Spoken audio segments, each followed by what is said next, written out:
Hey, thanks for tuning into this service from Pastor Skip, and it's going to be a little bit different than a normal weekend. Each weekend, obviously, we spend time in God's Word, about 45 minutes of teaching.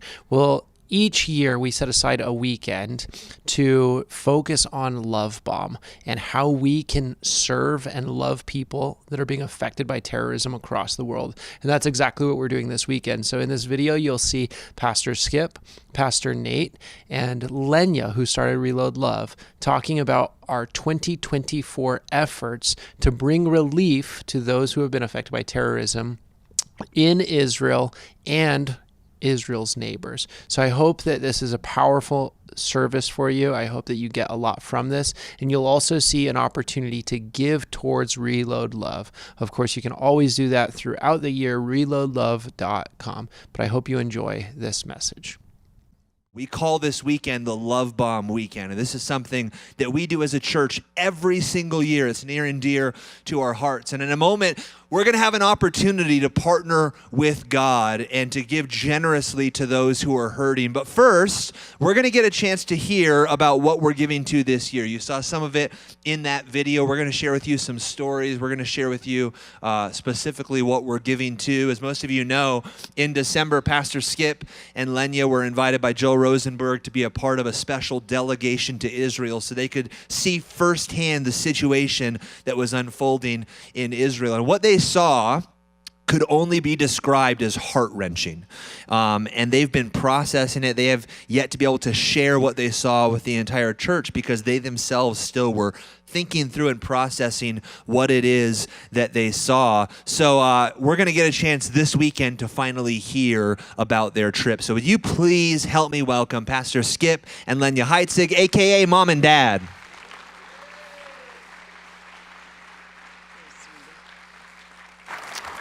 So good. Thank you guys for doing this today, for unpacking all of the things that you saw. You know, we've had a chance to do this twice.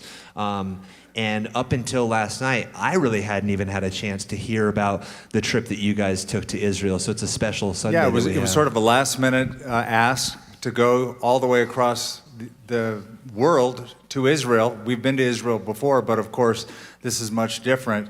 And I always wanted to download this with the church and tell them what happened, but we were still, it was such a blitz moment, and then Christmas came and etc. But I thought, well, we have to go for the right opportunity. It's so good. So, hey, before we get into all these questions, Mom, briefly share with us, for those who might be new to the church or might not know, what is Reload Love? What is the Love Bomb? Why do we do this? What's going on?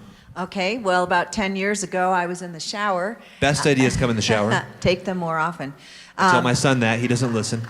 So anyway, and ISIS was blowing through Syria into Iraq, and there was a genocide of Christians. I thought, never in my lifetime would there be a genocide of Christians. And I was just like, Lord, what can we do? I got this idea that I should collect spent bullet casings, make beautiful brass jewelry, as you've seen, and help children impacted by terror. And so 10 years later, we've built over 40 playgrounds in places like Iraq, Syria, Jordan, Pakistan, unbelievable places. God has been so good. Last year, we raised $208,000 to do what? Amazing. To prepare meals, deliver meals to 500,000 children. Come on, in both 500,000. And Uganda. Yeah, unbelievable. It's incredible, and I love the heart behind this ministry. It's super simple. Bullets and babies don't mix. That's right. Everyone can agree with that, right? Bullets and babies don't mix. We want to turn battlegrounds into playgrounds. That's right. And I love the heart of this, the tip of the spear. People ask, well, why don't you do ministry here, here, here? And your focus is to help kids affected by terrorism. That's and that can be terrorism by an outside force or even at times by their own country. Yes. And that's the focus of Reload Love. And look, last year we helped Ukraine and Russian children, and this year we're helping Palestinian and Jewish children. And all these conflicts, there's always two sides. But whatever side people agree or disagree with, all of us can agree that babies shouldn't get shot. That's right. All of us can agree that children, widows, and orphans, it's so central to the heart of Christ that we care for them and we love them. Amen. And that's what this weekend's all about. Dad, here at Calvary, we have a few opportunities like this every single year to give above and beyond our tithes and offerings. And we, typically are known as a Bible teaching expositional church. So someone coming here is like, an interview, what's going on here? We do this for Love Bomb. We do a giving and offering for Thanksgiving pickup party, Love Week, Freedom Celebration, and occasionally when natural disasters or other tragedies occur. Why is it important for us to do things like this? We think it's important as a Bible church to be a voice for the voiceless, to That's be right. able to speak out and help those who couldn't help themselves, especially in the name of Jesus. And especially as Christ followers, Jesus, I think, gave the world permission to judge us when he said, "By this shall all men know you are my disciples, by the love you show one for another." It's one thing to say, "I love you." It's another thing to step up and actually love people. He didn't give us the permission to judge the world. He gave the world permission to judge us. Yeah. So and, good. and there's this great story about Tertullian writing about the early church, and he's writing about the fact that the Roman government sent spies into different church congregations to listen to the sermons, because the idea was that these Christians are subverting the Roman government, and so let's kind of catch them in the act. And this one person who went in wrote back and said, "These Christians are very strange people. They meet together in a room. They talk about a guy named Jesus who isn't even there, but they think he's coming at any moment." And they ended by saying, "But my, how they love him and how they love each other." Come on. And what a testimony that is from the enemies to look inside and say, these people love other people. Well, Amen. I think they still think we're weird, and I think they still send spies. But I love that Jesus went even further. He said, don't just love one another. He said, you've heard that it was said, love your neighbor as yourself, but I tell you to love your enemies. So good. And, one of the special things about the Love Bomb is we're not just giving to those who think like us. We're not just helping Christians. We're helping Jewish communities. This year we're helping Palestinian communities. We're helping all those who are hurt by the violence of this atrocity. We've helped Buddhists, we've helped animists, we have helped Muslims. It's wherever children are caught in the crossfire. I think a principle should be there is that when the world, an unbelieving world, sees Christians coming into their city, they should say, finally, they're here. Thank you. I mean, that should be what the world looks at us as, right? Yeah, and in particular with this year, with the Jewish people, we're told in the book of Isaiah, this is to Gentiles, this command goes out. Comfort, yes, comfort my people. Comfort the Jewish people. So we have an opportunity to take the mandate literally and act on it quickly. So good. Well, again, you visited Israel last December, and you've been to Israel 42 times? Now right? I've been there 42 42? times. I've been there 18. You've been there 30-something, a lot. I don't count. A lot of times. And usually when we go for a tour leading a group of people. But this time it was for a different reason. It was during wartime. Why did you visit Israel during wartime? Well, we went because we were invited. So Joel Rosenberg wanted to put together a delegation to show solidarity and love to the Jewish people. So he asked a number of people, but it's a week before Christmas. And when I got the call, I said, does he think he's going to get anybody to go on this thing? I mean, for pastors, it's like the second busiest or first busiest time of the year. But then I thought, I'm ahead on my Christmas message. I think we could do this. So Lenya and I went with Mike Huckabee, Senator Sam Brownback of Kansas, and he was also the governor of that state, Ken Blackwell, who was the former mayor of Cincinnati and ambassador to the United Nations. So he had kind of all these three high-level people, and then us. We've got a picture of some of the delegation there. Throughout the interview, you're going to see different pictures show up that my dad had a chance to take, pictures that we were able to get. Yeah, so we wanted to be there. We wanted to bear witness. We love these people. We know the people of Israel, but we wanted to see what they have gone through. There's lots of disinformation and misinformation in the media about what happened and what is happening. And so we just thought we want to hear the stories from the families themselves and visit these places. We typically go and we stay in nice hotels in nice places. And in that, you guys are in a hotel in Jerusalem, but that's not why you went, and that's not where you stayed. You went into the thick of it with rocket fire, with bombed out buildings. And what were some of the things that you guys saw and experienced? Well, there's such a thing as the ministry of presence. And I think sometimes when you're present to witness that kind of thing, Well, 1,200 people died on October 7th. The large majority of them were civilians, which breaks all Geneva Convention rules. This was so different. 36 of the people were children, and so it just was a horrific thing that we had heard, and we wanted to see and be able to say to those in the United States what happened, because our media doesn't always tell us the truth. No way. Don't believe it. And there's a robust Palestinian propaganda machine that has taken over our college campuses, frankly. I'm shocked to see kids of our nation, chanting from the river to the sea. Really quick, what does that mean? People who hear that from the river to the sea. So the river to the sea is a Palestinian chant. It means from the Jordan River to the Mediterranean Sea. That is the eastern and western borders of the Jewish state of Israel. To say from the river to the sea is a way of saying eradicate all the Jews from the Middle East. It's a call for genocide. It's a call for genocide of the Jewish state in particular. That's happened before, by the way. It's interesting. It's happened before, and I feel like a lot of people in history have called for that. And that's part of Satan's plan. That's why we call this a satanic attack. Satan was told by God in the garden that the seed of the woman will crush your head. And from that point, Satan sought to destroy the seed of the woman, which was the Jewish people. It happened, with Moses and the Jewish people with Pharaoh. It happened with Herod and trying to destroy all the firstborn children of Israel. Hitler did it. So this isn't a new strategy of Satan. It's not just a battle of good and evil. It's a satanic, demonic thing that is being fought. And frankly, people lied about the Holocaust, and people are believing falsehoods now that this didn't happen. We'll talk about that later a little bit. And, even saying that the women were not raped. And but when you see dead women whose hip carriage has been crushed from being raped, or their legs in unnatural broken positions, there is no denying that it happened, and yet there are people out there denying it. Yeah. We wanted to go and be there firsthand and give a report. Yeah, it's sobering to think about this. And again, some of the stories you're going to hear today, some of the videos and pictures, they are graphic, and we felt that it was important to show you what really happened. These families are experiencing it, and I think one of the best ways we can be empathetic is to feel and see what they see and what they feel.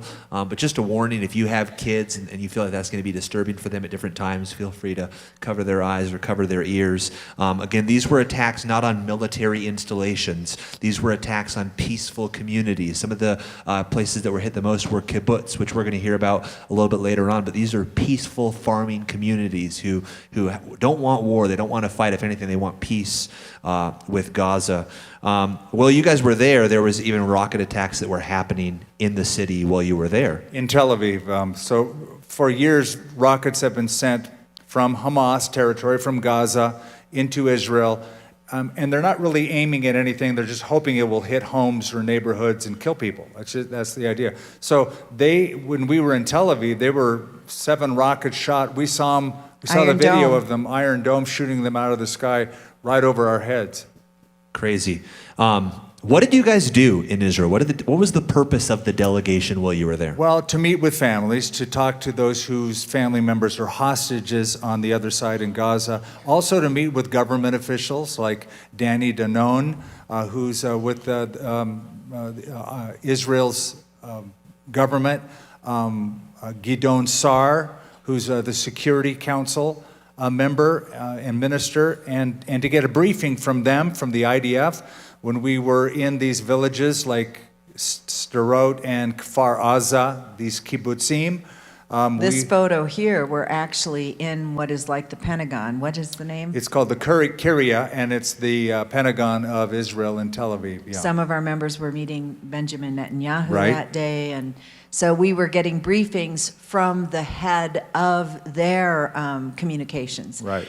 that were telling us, look, This is what happened. Yes. This is what should happen. This is Right. what we want you to bring back. Wow. Now that's cool. That's exciting you got to do that. But I think that's not where I would say a lot of the meet was you guys had an opportunity not just to meet with political leaders, but to meet with hostage families and, Right. and families of those who lost loved ones. And you heard some incredible stories. Any in particular that stand out to you while you were there? Well, you're right. This is not like a tour to Israel. Those are happy. This was a very mournful kind of a thing, where the mourning was palpable in Israel. You could feel it nationally. Everybody was sad. Everybody knows somebody who was killed or taken hostage. I mean, it's a small country, relatively speaking. You can fit Israel in New Mexico 12 times. Wow. It's a small country. And So do you remember 9/11, how you felt and how shocking that was? Well, imagine if you lived in New York and 9/11 happened, not in New Mexico, such a small country. Everybody felt violated, stunned. They were embarrassed. They were shocked. But also, one of our drivers said that he felt like the nation was kind of at a civil war moment, in the sense, kind of like red states, blue states, Trump and Biden, and how polarized we have become as a nation. But they were all saying, no, now we're done, we're unified, no to Hamas. It's been years of rocket fire. Yeah. We don't want our troops to come home until this has been eradicated. Right, nothing like an attack to bring the country together, right? I mean, think of the solidarity we felt after 9/11. An attack of civilians. Israel feels that as a nation right now. I mean, just as we would. I mean, just imagine, it's one thing to hear people's stories, but we talk about feeling empathy. Imagine if we got reports that you had cartel members storming across the border and they had murdered 1,200 people and they had taken over 300 hostages, women and children, into tunnels in Mexico. Imagine how you would feel. Imagine how the country would feel. Imagine the resolve and the response that we would have to something like that. And that's what these people are going through. It's hard to really fathom what they're experiencing. And can I just say, we say Hamas like it's just the terrorists, but actually the Palestinians voted them into office. They have supported them. What was shocking when we visited one of the kibbutz is after the carnage, dead bodies are still there. Hamas is still in control of the area. Many civilians came across and looted the homes that had been bombed out or where dead bodies were.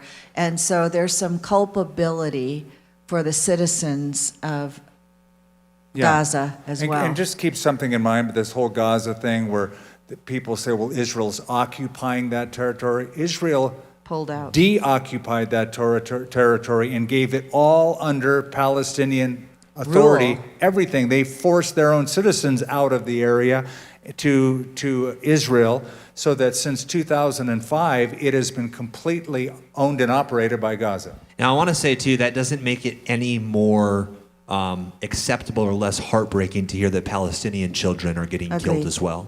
And a big part of our goal and focus this year is to help Israel and her neighbors. The funds we're collecting are to help Jewish, Messianic, and Palestinian children who are affected in the crossfires of terrorism. Yes. Because as Christians, our heart breaks for anyone who is innocent, who is being hurt or being mistreated. Amen. In this, you could have made a phone call or a video call. Look at this, man, a week before Christmas, get a Skype call to see what's happening. Get a phone call. Why was it so important to go in person? I lived on a kibbutz years ago in the 70s, so I remember what a great experience I had. Here's a peace-loving community, and it was such a joyful time to go back to a kibbutz that had been affected, and few of them have. Several of them were in the area, as well as the city we're going to talk about. I wanted to hear the reports from the people who lived there, and I wanted to show solidarity to them. We heard from so many people, probably everyone there. Thank you. You didn't have to come. Thank you for coming now. This means so much to us. Please hear our story, and please tell our story to your people. Again, it's that ministry of presence.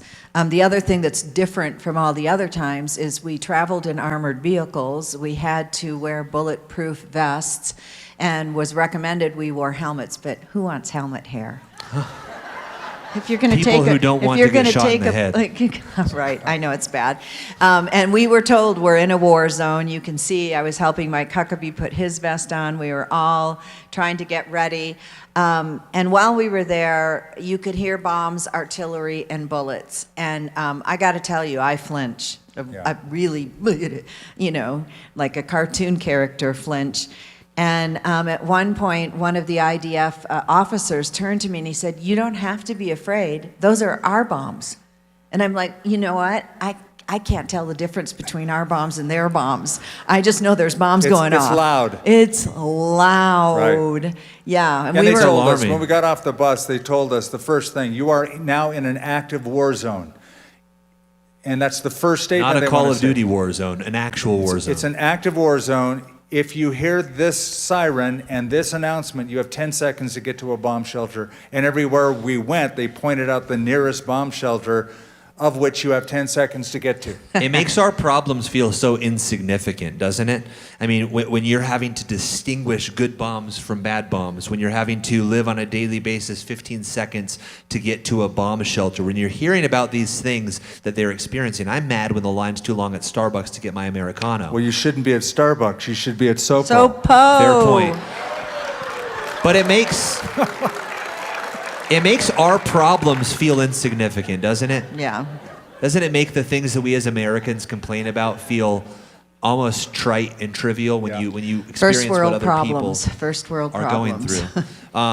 You guys had a chance. One of the first places you visited was the Kfar Aza kibbutz. And again, a little clarity. My dad lived on a kibbutz. Kibbutz are peaceful farming communities. These almost are people like hippies who kind of just want to be left alone. They've left the city. They've started a little commune of their friends and family. Yeah. They farm. They love each other. They're very peaceful people. They don't want war. You're going to share hopefully some of the stories about how peaceful they are in their heart, even for Gaza. But a lot of horrific things happen there. Some that the media has covered, some that they've downplayed, some that they haven't talked about at all. Can you tell us what you guys saw and learned there? Yeah, one of the places we went to, and we have footage of that, is at a kibbutz, this community called Kfar, which means the town of, Kfar Aza, the town of Aza, a little village of Aza.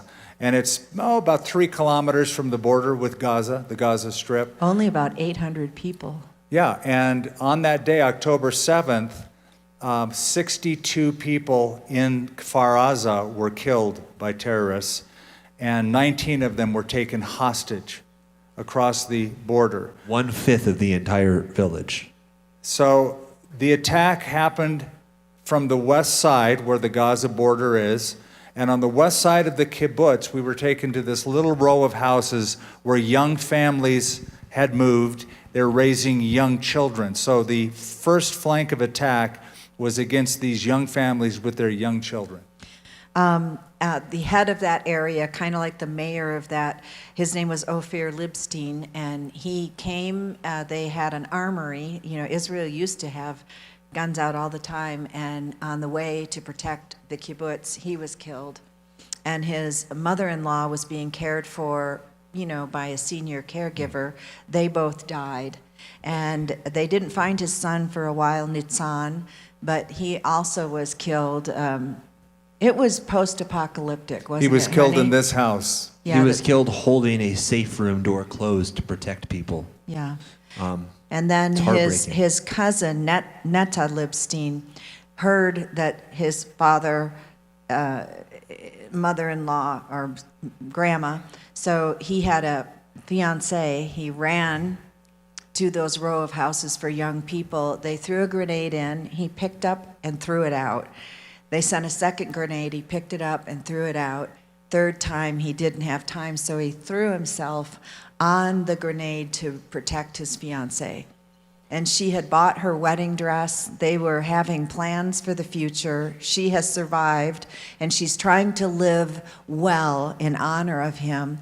That day, it was Shabbat, like our Sunday, and it was a special Shabbat, Sukkot. Yeah. And that's kind of like Thanksgiving. Simchat Torah was the name of the festival of that day. Yeah, and so that day they were going to have a kite festival, the young people who are like peaceniks. I mean, overalls, Birkenstocks, and peace signs. No, I don't know if that's what they wore. But they were going to put kites in the air and release them to go into Gaza with notes of peace and love and brotherhood and wanting to get along. And these are the people that died on that day.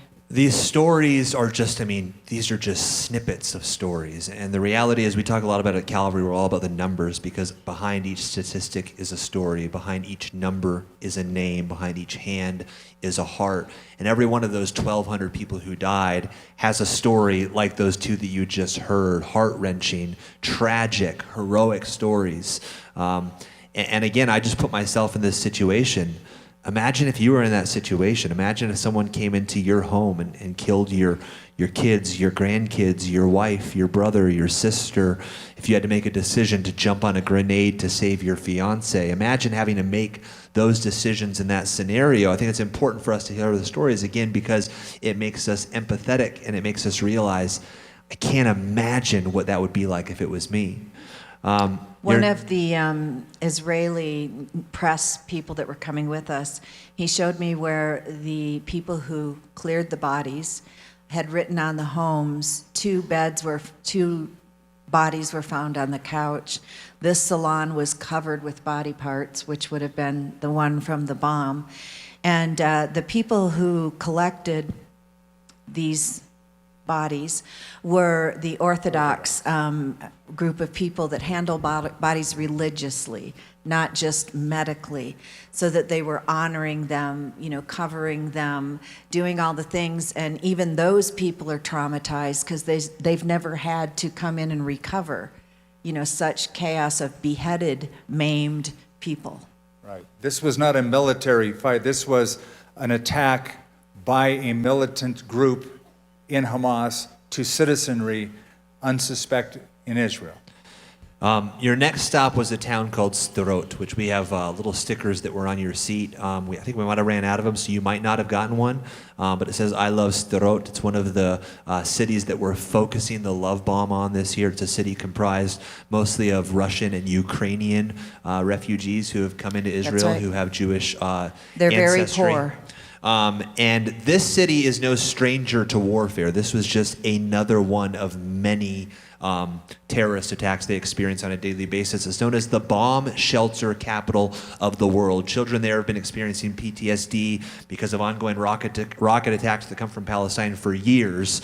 What is life like for these children now after this? Yeah, you think, who would live in a town called the bomb capital or bomb shelter capital of the world? Well, it didn't start out that way. It was settled like in the 50s after Israel came into the land. It was a very peaceful farm community down south. There were no problems, there was no incursion, there were no attacks. But after the Israelis gave Gaza to the Palestinians in 2005, that's when the trouble began. Since then, in the last 20 plus years, over 6,000 Qassam rockets have been fired in, manufactured in Gaza, sent over to Sderot. So people who live there now have to cope with that kind of firepower. What does that look like practically, though, for the people on an individual level? They have 15 seconds to find a bomb shelter. There's bomb shelters everywhere. Yeah. And in fact, there's bomb fragments everywhere. They have them all over on shelves all through the town where they have collected, and they have them out so people remember every day, this is where you live. But we had the privilege of meeting the head of security in that region, a female, and she had said that there were 36,000 people in Sderot, 30,000 have been displaced, and in other parts of the country, but 6,000 stayed. They were either old, they had pets, or they were determined, not on my watch, my city's not falling, we are going to stand here, hold the fort, and so there were some very courageous people as well. Speaking of courageous, you were able to hear the story about the Suissa family. Yes. And I want to say one of the things, she's going to share this story, one of the things that's most remarkable to me is the person who stepped up to try to help and save them was not a Jewish person. It was a Muslim Bedouin Arab who stepped in and tried to save this family and was also killed. Can you share that story? Yeah. So the Suissa family, on that morning when the alarms, the sirens went off, as normal people would go for shelters, but this time there were terrorists on the streets, which they were not expecting. And their children were so traumatized by that, they said, well, we'll just get in the car and we'll drive out of town. We'll be okay.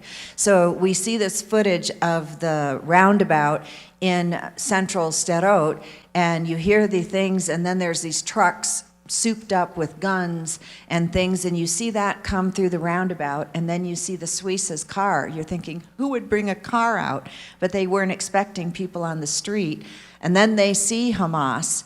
For whatever reason, they stop the car. The mom grabs one daughter, the mother grabs the other, and they run in opposite directions. And the dad went toward the roundabout, and Hamas came and shot the dad, and you can see the little girl on the street crying. That's when this Bedouin comes, helps her to the car. The mom comes back to the car. And where would you go if this was happening? You'd drive to the police station. You know where you could be safe. But they didn't know the police station had been taken over by Hamas. So when the family, well, the mother and the two girls and the helper get to the police station, Hamas is there and kills the driver and the mother. The girls were laying on the floor under the seats in the back. And so we have footage that's graphic, but it kind of shows what happened. Yeah, it picks up the tail end of this. Again, it's graphic, it's heart-wrenching, so if you need to close your eyes or cover your kids' eyes, feel free to do so. But for those of you that can, I encourage you to watch, because I think it's important for us to see firsthand what happened. Let's take a look.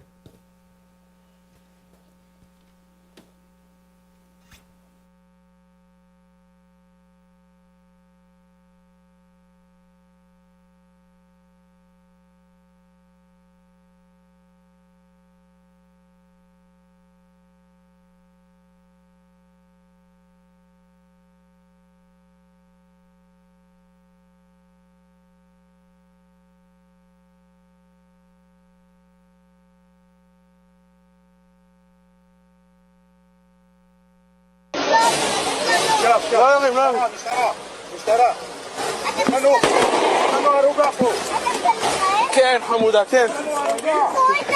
אנחנו ניקח אתכם. בואי.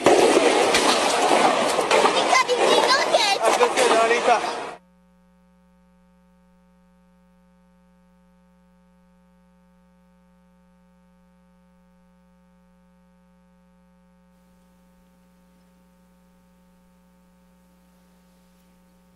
Again, heart-wrenching, unfathomable. These are things we only think we should see in movies or in fiction, and yet it's real life. Again, I just go to, imagine if those were my babies, your grandbabies who had to experience that and live with that trauma for the rest of their life. Mayor Alon Davidi says that Sderot can be rebuilt. He believes that it can become a symbol of recovery and hope, which is such faith to have in the midst of this tragedy. What do children in Sderot need to feel safe and to flourish as they try to return and rebuild? You know, go ahead. At Reload Love, we say there's a can that they need to have, like a safe place, someplace they can be comforted and safe, acknowledge that you aren't bad people, bad things happen, and is normalcy, that you bring them to normalcy as quickly as possible with a playground, with crayons, with Legos, with those kind of things. And I think they're super, super stressed. Did you have statistics about? Well, the kids in Sderot, they're 3 to 4 times more stressed out with anxiety, sleep disorder, post-traumatic stress syndrome than other kids in other parts of that region. I mean, that's a bad enough region anyway, but which would be higher than everywhere else probably in the world, especially in the West. But to have 3 to 4 times more of that in the city of Sderot, this is why we want to help. The mayor, Alon Davidi, was an amazing man. So Yes. he was the mayor of Sderot, tried to quit, stayed there. They invited him to be a member of the Israeli Knesset, the parliament. He denied it so that he could stay as the mayor of this city. Thank God he did. Don't you wish our politicians carried that mentality? To live in that city, Nate, it's unbelievable. One guy who lives there said it's like Russian roulette. You know one day a bomb is going to hit your house. You just don't know when. And so that's how they're living. What do they need? They need counseling. We met some of the counselors, some of the evangelical Christian Jewish counselors. It's hard to be a Christian in Israel. Ooh, it's very difficult, and it's difficult to listen to that kind of trauma day in and day out endlessly. and counsel. The first 45 days, a kid needs sort of intensive counseling if they've seen and been exposed to that. I was noticing, because I've seen that video now, when they pick up the little girl who's 2, you just see her legs dangling. She had to be in complete and utter shock. That didn't see mobility. There is a pastor, Pastor Michael Biener and his wife Dina, that are Messianic Jews that live in that area and want to build a community, but they are persecuted by the Orthodox Jews. And by the Muslims. They're on both sides. Yeah, that's true. And so they try and kick them out of buildings and, use laws against them. But this couple want to have a robust expression of the love of Jesus Christ. And if we can provide things for them to funnel to the community, then you can leave the fragrance of Christ in the hearts and minds and lives of the Jews to realize that Christians love them and want to help them. Come on, that's why we do this. We do it in the name of Jesus Christ, because if we go with care and aid humanitarian but don't tell them about Jesus, the ultimate solution to their spiritual problems, then what is it worth? And so everything we do in the name of Jesus. Dad, you also visited Hostage Square in Tel Aviv, which is a very sobering place to be. Some of the women and children who were taken hostage have been released, but many have not. How can the church support Israel as they deal with heartbreak and trauma? How do we honor the lost and the missing? And explain this photo to us. So first of all, this photo is at Hostage Square, and then I'll explain Hostage Square. So at Passover, there's one chair. Typically, the family will leave vacant in case Elijah shows up, right? That's the thing, that Elijah will come before the day of the Lord. So there's a chair for Elijah. Here is empty chairs with the pictures of the hostages, one at each chair, to celebrate their missing at our meals. I want you to, look at the size of that table, but notice it's not just chairs, it's high chairs, and it's bibs. Again, it's unfathomable. Imagine your baby being taken from you and held hostage. The life that relies on you for sustenance, for provision, being taken from you, and that's what they're experiencing. So on October 7th, 1,200 people were killed, most of them civilians. 33 were children. It's the worst loss of life in a single day since the Holocaust. And Hostage Square is a place in Tel Aviv where families can gather together, sing songs, share stories, get comfort. I bought this T-shirt there, which means... Yeah, you speak Hebrew, we don't. What does it say? It means bring them home now. Yeah. Bring them home now. We have dog tags as well. You can get dog tags online, I think. Yeah, probably you could get this T-shirt online, but I wore this on a Wednesday night, and I should have explained it. I didn't, but that's what it means. Bring them home now. It's about the hostages. So we met with several families in and around there who still have family members in Families Gaza. can come to commiserate with each other, tell the stories of their families. It helps them to cope. And you met some of them. Yes. What did they say to you, and what did they want to say to us? They wanted to tell the story of their families, and they want us to tell the stories to you. That's the most important thing to them. 4 months ago is when this happened. I dare say you woke up this morning and you weren't thinking about the hostages in Gaza. And we can't forget.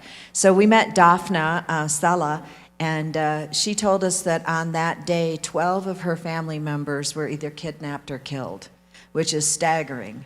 She's this one in the white shirt, With putting her her hand on her her mouth. Yes, and since then, 8 of the family members, women and children, have come home, but that means she still has lost 4 members. And behind her with the white beard is Danny Moran. He lost his son that day, Omri, and he said that Omri was taken in front of his wife and daughters. And that after that day, he said, I've lost my son, I've lost my grandkids, I've lost my wife, everyone in my family is gone. I'm left. My whole world caved in that day. And he was telling the story to us as a delegation.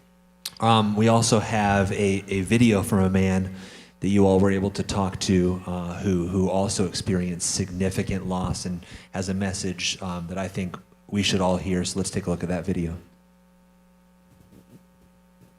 I just want to add perhaps a request, if I may, from you as leaders of communities, to continue share these stories, to continue advocate for the hostages every day with your community members, and most importantly, advocate against the hate that Israelis and Jews are experiencing since October 7th, that there is denialism of this event, denialism that Omri exists and is a hostage in the Gaza Strip. I experienced it firsthand in New York, where people denied the atrocities of October 7th. And sadly, it happens at times in Christian communities as well. And so it's important to keep talking to Christian leaders in the US to amplify these stories so people will not forget, so people will not deny. So before this video, here's a guy who was in New York and experienced firsthand persecution because he was Jewish in our country, in New York City. Because he's Jewish, there's a lot of Jews in New York. Because he's Jewish in New York, he was persecuted, and that's what he was making reference of. But before him, there was a husband and wife couple standing there, and they have a son named Omer. And Omer was taken as a hostage that day. That's the couple. So she was saying, my son was taken, and they're wearing a T-shirt with Omer's name on it. And she said, Omer has asthma, and he didn't have his inhaler when he was taken. She said, I also have asthma. I wake up every day, grab my inhaler, and I think of my son probably in a tunnel without good air, without his inhaler, and I wonder, is he dead? Is he alive? Will he ever come home? That's what she has to live with every day. And recently they heard that 32 more hostages are dead in Gaza. Their bodies are there. Don't know who Don't know if he's one of them. All those families, when they hear about more bodies being discovered, imagine how they wait on bated breath. Are they mine? Is it my kids? Is it my grandkids? Is it my wife? Is it my father? Waiting with bated breath to hear the news. But again, this weekend isn't just about hearing stories. This weekend is about giving aid to help those who have lived through those stories. This weekend is about stepping in as the hands and feet of Jesus Christ and saying, on our watch, we're not going to tolerate this happening. We're going to run to where the bullets are. We're going to rescue those babies. We're going to do what we can to be the salve of Jesus Christ upon their souls. Our goal this weekend was to raise $200,000 to meet some of these needs, and just a very small amount. We're already at over $150,000 after two services. So give God a shout of praise. The reality is that the more we get, the more we can do. Mom, can you share with us really quick how Reload Love can help the children who are caught in the crossfire? And the reality is, we said before, that innocent children are being hurt and affected on both sides of this. And while politically and philosophically, Calvary Church stands firmly with Israel, as Christians, we stand and care for innocent people being hurt on both sides. So where will the funds raised this year go, and how will they help? Relief supplies are in high demand for displaced families. Just getting supplies to this displaced 30,000 from Sderot and hotels in Eilat and Jerusalem, and bringing them school supplies, bringing them the things that they need because they left with nothing. Supplies continued as the families resettle, getting them back in their homes, and the children are terrified to go home. Their schools, they call them kindergarten. Those are preschools there. Many of them need to be redone, refurbished. We want to partner with a group that is building a community center that is a bomb shelter as well, but it will seat 900 people in theater style. They want to dedicate one of the rooms for children to Reload Love. Also, in the border of Egypt and Israel, there's a gate called Rafah Gate. It's the only gate open for supplies to get into Palestine.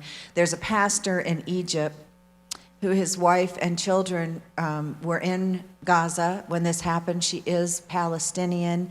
He watched at the gate for her to come out. And so they have set up a tent there, and we're providing for them that as people come out of Gaza, the only people that can have to have dual documents, that they have to be citizens of Palestine and Egypt, or Palestine and Lebanon. When they come out, these people are there to greet them in the name of Jesus and give them supplies and encouragement as they're coming out of Gaza. Anything you want to add as we close, Dan? No, except to say thank you, and see this as a holy moment, a worship moment, instead of leaving right away. We're going to close with a song after we receive the offering, and stand together. Well, I hope that you were encouraged to mimic the heart of Jesus, to show love not only to those who love us, but show love even to those who are enemies of us. And so if this was an impactful service for you to watch, we'd love to hear your story. Even if it's a story of several services ago or what God's doing in your life, we'd love to hear that. You can just email us at mystory@calvaryabq.org. And as always, if you want to support the work here at Calvary, you can give online. You can click give in the top right corner of our website, calvarynm.church. Have a wonderful week. God bless.